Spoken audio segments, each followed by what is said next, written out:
Brasil, Coração do Mundo, Pátria do Evangelho, capítulo 27, A República.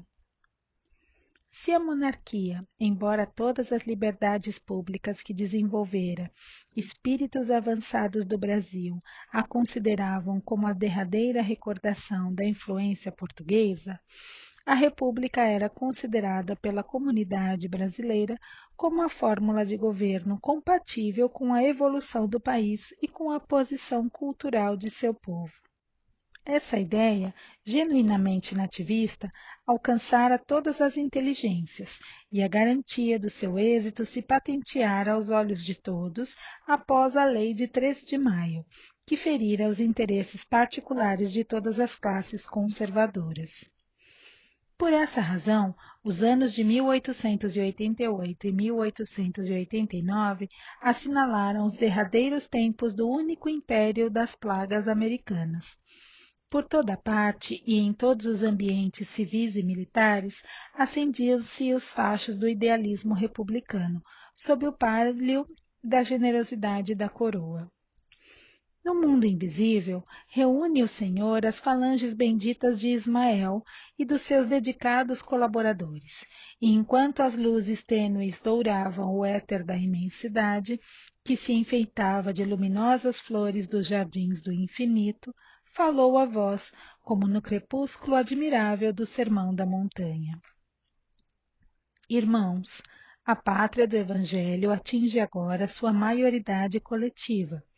Profundas transições assinalarão a sua existência social e política. Uma nação que alcança sua maioridade é a responsável legítima e direta por todos os atos comuns que pratica, no concerto dos povos do planeta.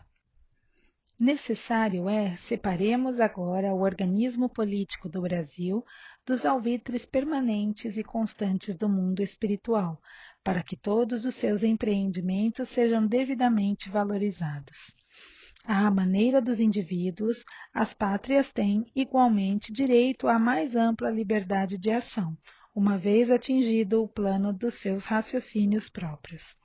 Acompanharemos indiretamente o Brasil, onde as sementes do Evangelho foram jorradas a mancheias, a fim de que o seu povo, generoso e fraternal, possa inscrever mais tarde a sua gloriosa missão espiritual nas mais belas páginas da civilização, em o livro de ouro dos progressos do mundo.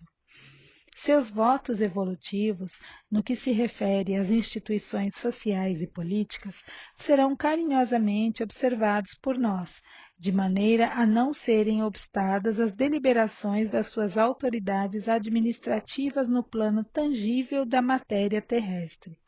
Mas, como no reino do amor integral e da verdade pura ainda não é do orbe terreno, urge reformemos também as nossas atividades, concentrando-as na obra espiritual da evangelização de todos os espíritos localizados na região do Cruzeiro.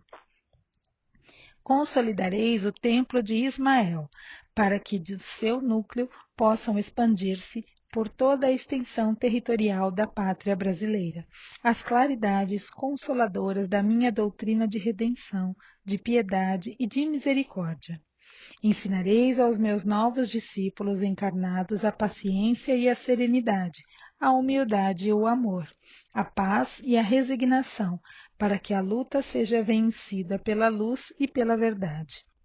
Abrireis para a caravana do Evangelho, que marcha ao longo dos caminhos da sombra, a estrada da revolução interior, cujo objetivo único é a reforma de cada um, sob o fardo das provas, sem o recurso à indisciplina perante as leis estatuídas no mundo e sem o auxílio das armas homicidas. A nova revelação não é dada para que se opere a conversão compulsória de César às coisas de Deus, mas para que César esclareça seu próprio coração, edificando-se no exemplo dos seus subordinados e tornando divina a sua imperfeita obra terrestre. Conduzireis, portanto, aos meus discípulos encarnados o estandarte da fé e da caridade, com o programa da renúncia e do desprendimento dos bens humanos, dentro dos sagrados imperativos da sua grandiosa missão. A proclamação da República Brasileira como índice da maioridade coletiva da nação do Evangelho há de fazer-se sem derramamento de sangue, como se operam todos os grandes acontecimentos que afirmaram, perante o mundo, a pátria do Cruzeiro, os quais se desenvolveram sob a nossa imediata atenção. Doravante, o Brasil político será entregue à sua responsabilidade própria. As transições se realizarão acima de todos os cultos religiosos, para que todas as conquistas se verifiquem fora de qualquer eiva de sectarismo. Os discípulos do Evangelho sofrerão certamente os efeitos dolorosos da borrasca em perspectiva. Estaremos, porém, apostos, sustentando o Brasil espiritual, que, de hora em diante, passará a ser o nosso precioso patrimônio. Articularemos todas as possibilidades e energias em favor do Evangelho, no país inteiro, e a obra de Ismael derramará as bênçãos fulgurantes do céu sobre todos os corações, na estrada de todos os felizes e de todos os tristes da terra. Acordemos a alma brasileira para a luminosa alvorada desse novo dia. No capítulo das instituições humanas, os esforços que despendemos até agora estão mais ou menos encerrados.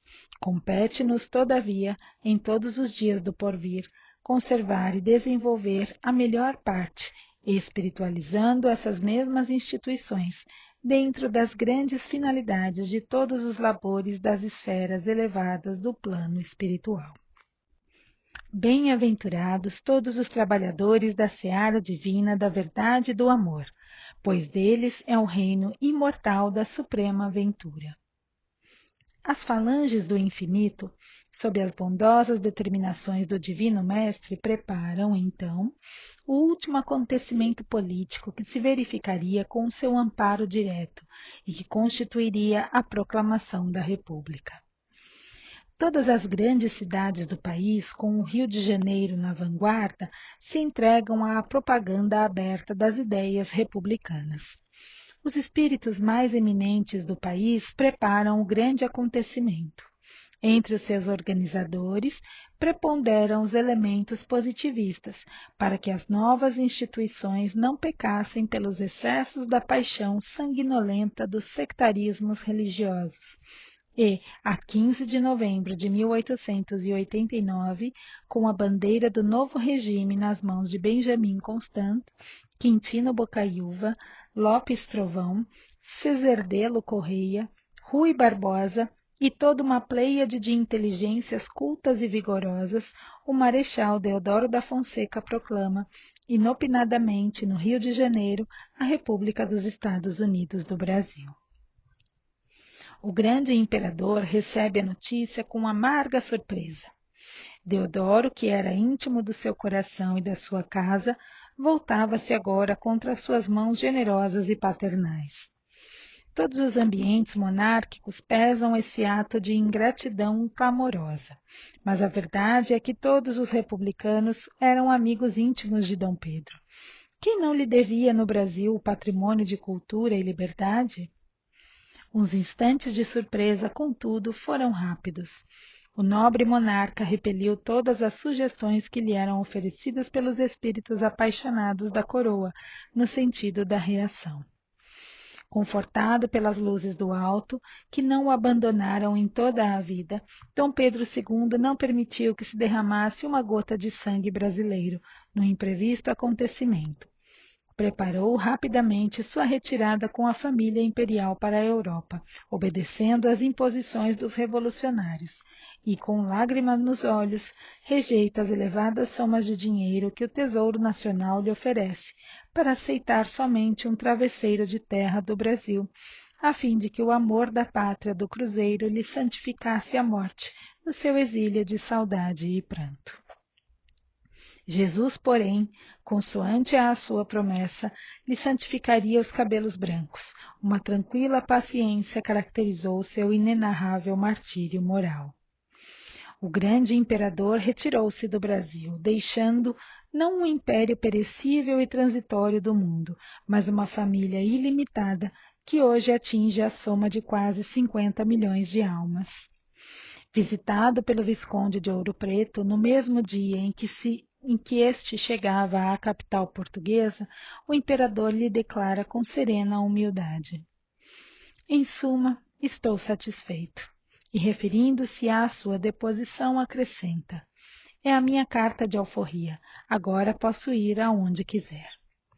Naqueles amargurados dias, o generoso velhinho se encontrava às vésperas do seu regresso à pátria da luz e da imortalidade. No Brasil, iam ser continuadas as suas tradições de amor e de liberdade pelas forças militares que, a seu turno, as entregariam aos grandes presidentes paulistas.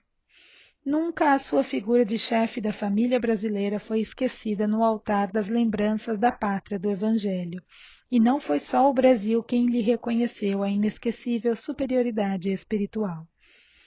Conta-nos Múcio Teixeira, então cônsul-geral do Brasil em Caracas, que ao chegarem até lá as notícias dos acontecimentos de 15 de novembro, desenrolados no Rio de Janeiro, ao entrar no palácio do governo da República vizinha, ao qual, logo depois, solicitou o seu exequatur, o Dr. Rojas Paul, eminente político sul-americano, encaminhou-se ao seu encontro exclamando: Senhor cônsul-geral do Brasil, peça a Deus que a sua pátria, que foi governada durante meio século por um sábio, não seja doravante levada pelo tacão do primeiro ditador que se lhe apresente. E, abraçando-o, sensibilizado, concluiu: Acabou-se a única república que existia na América, o Império do Brasil. Notas do editor. Nota 164. Benjamin Constant. Benjamin Henri Constant de Rebec, 1767 a 1830, foi um político e escritor francês. Nota 165. Quintino Bocaiúva. Quintino Antônio Ferreira de Souza Bocaiúva, 1836 a 1912, foi um escritor, jornalista e político brasileiro. Nota 166. Lopes Trovão. José Lopes da Silva Trovão, 1848 a 1925, foi um médico, jornalista e político brasileiro. Nota 167. Cerzedelo Correia.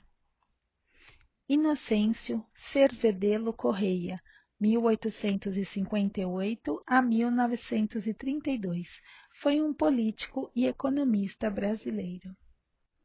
Nota 168. Rui Barbosa. Rui Barbosa de Oliveira, 1849 a 1923, foi um jurista, político e diplomata brasileiro. Nota 169. Marechal Deodoro da Fonseca. Manuel Deodoro da Fonseca, 1827 a 1892, foi um marechal e político brasileiro.